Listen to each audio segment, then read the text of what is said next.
Hey folks, Jimmy here, aka Palette of the Dead. Welcome back to the channel and welcome to the latest issue of Warhammer 40k Combat Patrol magazine. Now, as per usual with all these videos, if you like them, hit that like button, subscribe if you haven't subscribed already, and of course, drop a comment down below. It's all for the greater good. How can this be for the greater good? The greater good. And it goes a massive way to helping out the channel and all that type of stuff, good stuff. And I really do love hearing back from you guys, so why not? Anywho, let's jump into it. So issue 66 of Combat Patrol is our issue for this week. That means we have 24 issues left after this one. It's going to go pretty quick. In all honesty, it's going to feel like it speeds up towards the end. Then we'll have Spearhead magazine. I will be collecting it. I will be doing videos on it, and I'm going to do some other bits and pieces, so we'll have some slightly other little bits and pieces to go with it. There will eventually be a kind of a breakdown of each Spearhead that we're going to get as well throughout all of them at some point as well, so keep your eye out for that. But for now, obviously, we have some new Genestealer Cults minis for this week. With issue 66, we get 5 of the Genestealer Cults Aberrant minis. These guys are pretty good, they're pretty big, they're pretty hulking. They carry large picks, hammers, a sign that's been ripped out of some concrete, and all that good stuff. So these guys are pretty cool and fun. I must admit, I am looking forward to these. I do like the big, weird, mutated Genestealer Cults. They are a little bit more fun and a little bit more interesting than the, say, like the Neophyte hybrids. So yeah, they're pretty cool, and yeah, I'll be cracking on with them very, very soon, hopefully, providing I can find the time. Anyway, enough rambling about that. Before we jump into the issue, obviously, I am going to remind you all that Christmas is coming up. So, if you want to get yourself some Warhammer stuff, if you want people to buy you some Warhammer stuff, there are affiliate links in the description down below for Wayland Games and Element Games. Both of them ship pretty quickly, but you do need to make sure you are beating the Christmas rush. So if you're going to be ordering stuff for Christmas, for Warhammer, whether it's hobbies, whether you're going to be doing some D&D, if you want to use Wayland Games and you want to buy yourself, I don't know, a Nintendo Switch 2 or some games or something like that, by all means, use the good old affiliate link in the description of the video, and one, you're going to save a little bit of money. Two, you help support this channel. So it gives me a tiny bit back. For every penny that you spend, I get a very, very, very, very, very small percentage of it. And it does go a massive way to helping out the channel and kind of help support and carry on and get things going. And helps me top up my supplies every now and then. Not very often. It is what it is. But obviously, if you are going to be buying some good stuff, both of them companies, fantastic. If you're not interested in that and you want some collectibles, comics or anything like that, there is an affiliate link for Forbidden Planet also in the description down below. You can get yourself some goodies. There are issues of Combat Patrol magazine on Forbidden Planet as well, so you can get some goodies from there too. But for now, we should really crack on with this issue, shouldn't we? So, 5 good old Genestealer Cults Aberrant minis. Yeah, quite good. Obviously, because it's a new minis issue, we do have our build guide to get us going. There are some build options with these guys as well, so it depends on if you want certain picks and hammers and all that type of good stuff. You get to have a little bit of fun with that, which is, you know, always pretty cool and pretty interesting and pretty funny. So you do have some options here for them, depending on how you want to go. Personally, I like the bigger, heavier weapons, but not everybody does. So it is entirely up to you how you want to go about building it.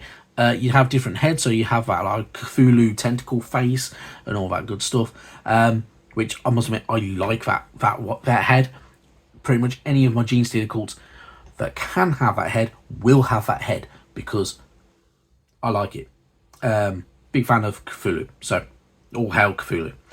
Anyway, pretty decent, pretty easy build guide.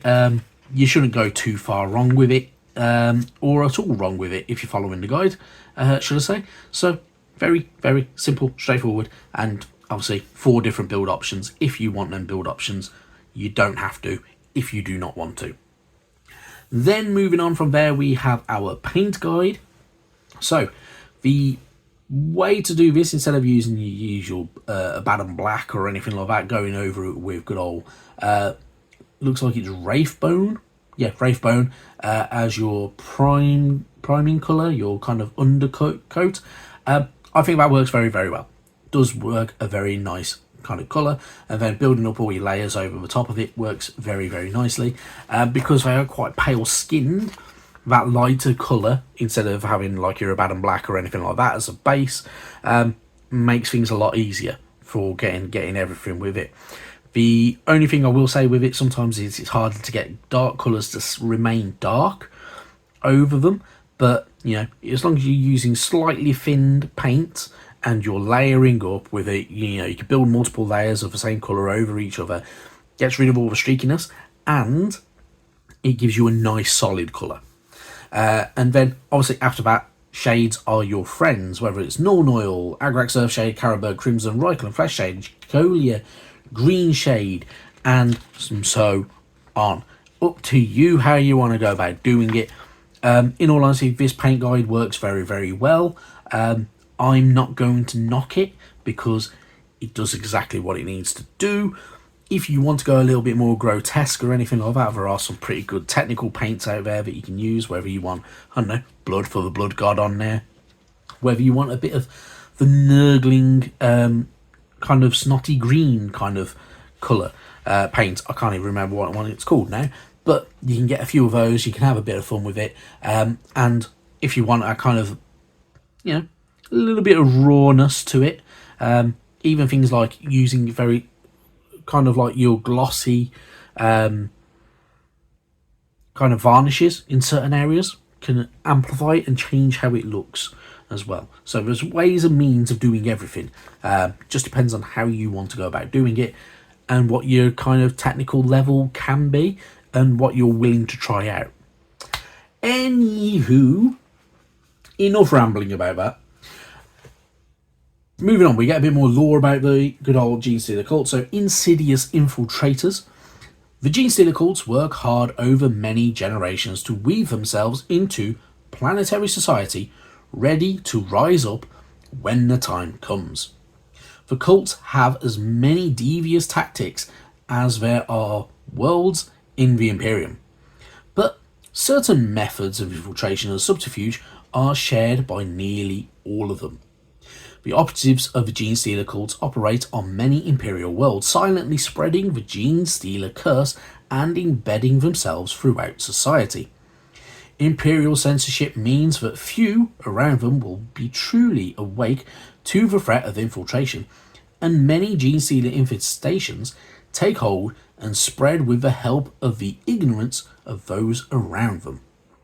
So, in some ways, the Imperium's response to the Genestealer Cults, kind of not really acknowledging that they exist in some ways, or could be here, there and everywhere, actually kind of backfires on them, because they could identify them very quickly and be spotted very easily if it wasn't for the fact that the Imperium does not like to share the information with the populace, because they obviously doesn't want to create fear or panic or anything like that.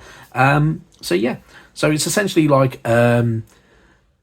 what's the best way to describe it? It's kind of like a Cold War in some ways. So think of the Genestealer Cults as spies. So like, for instance, during the Cold War, factions such as the Soviets, the Americans, the English, and everyone like that, we had spies here, there and everywhere from each different country trying to obtain information and kind of keep tabs on everybody else.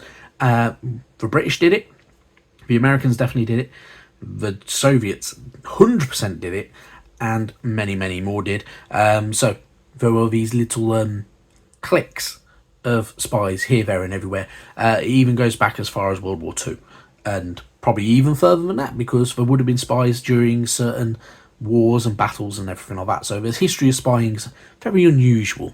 and very, very long lasting. So it's been around for a very, very long time.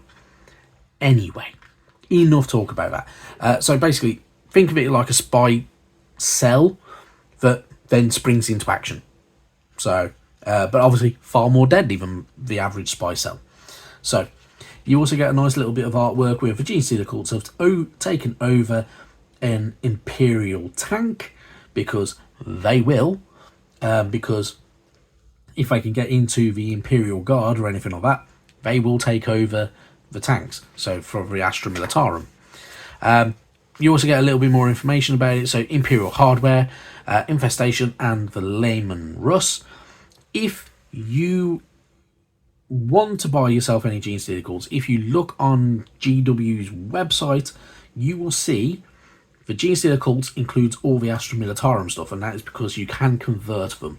So there are ways and means of doing it. So for instance, any spare heads you have, you can potentially use those on Astra Militarum units later on to have a kind of a new group of infiltrators and hybrids and stuff like that. If you wanted to do that type of thing, why not?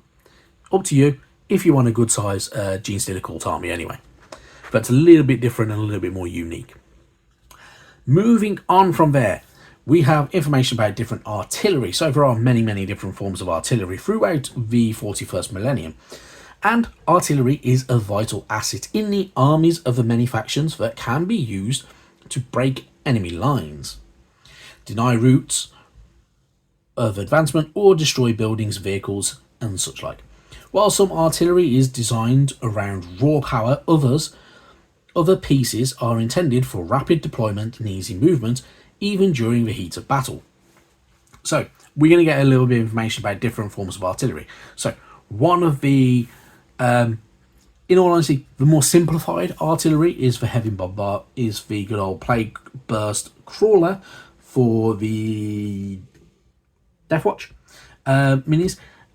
That's one of the easier kits to put together. In all honesty, it's if I remember rightly, that one's a fairly simple one. But it does exactly what you need to do. It's like a big massive mortar essentially on the back of it. So big massive cannon aimed upwards, firing straight up. So depending on your trajectory, if you're firing upwards, it will go higher, not necessarily further. So it's pretty good for kind of semi-close range in terms of artillery anyway. Then you've got things like the good old Orc tractor cannon. You've got the artillery teams for the good old for more lighter artillery teams, should I say, for like the Death Corps Krieg and the good old cannons of the Astra Militarum and such like that, which are pretty cool. And there are other artillery bits and pieces here, there, and everywhere, scattered through pretty much every faction in 40k. So it's worth having a look around. If you want a bit of artillery to build up an army around later on, you can do. Entirely up to you. Moving on from there, we have our collect page for our Aberrants. So they are lurching mounds of lumpen flesh, possessed of simple minds but fierce commitment. While some might say they are the results of horrible experiments gone awry, the fanatics of the Genestealer Cults celebrate their mutant brothers and sisters as having reached the pinnacle of strength and durability. So obviously you get to do the usual, give them a name, give them a background, and then you got your data sheet on the other side. Obviously we already have a data card for these chappies, and they are pretty tough. They can take a bit of a beating and give a bit of a beating, so we're pretty good fun. Then we move on, we have our scenario for this week, Pick Them Clean. So if you are playing this, you will be utilising some of your nice new Aberrants, so all 5 of them, and a unit of 10 neophyte hybrids and mages attached in the other deployment zones. So you get to have a little bit of fun with this. So you're going to have your Space Marines in the middle, Genestealer Cults there. So you have your Aberrants and your mages and your neophytes in, say, that one, for instance, if you wanted to, and the Aberrants up in that corner. So you kind of like a pincer movement, aiming both ways, smashy, nicey time, have a bit of fun with it. Then we get scenario objectives, so you do get to find a little bit more with these guys. So secondary objectives, so whether it's Wrath of the Emperor or Will of the Patriarch and such like that, you get to utilise a bit of those objectives and such like that throughout all of this, which is always really, really good fun. And you get to have a little bit of fun, enjoy yourself, play away as much as you like or as little as you like, and yeah, you can keep on replaying it until your heart's content. Moving on though, next week and the week after, issue 67 and 68, part 1 and 2 of 10 Neophyte Hybrids. So 10 more of the Neophyte Hybrids. You have the options to build them slightly differently how you did before. So there are some slight weapon variations, not a massive amount, but there are also different head variations that you can utilise. It is entirely up to you. Personally, I'm going to try and build them as differently as I can compared to what I already have so far. But that's it. But yeah, that's it from me for today. Thank you so much for watching, and yeah, I will see you sometime soon. Bye-bye now.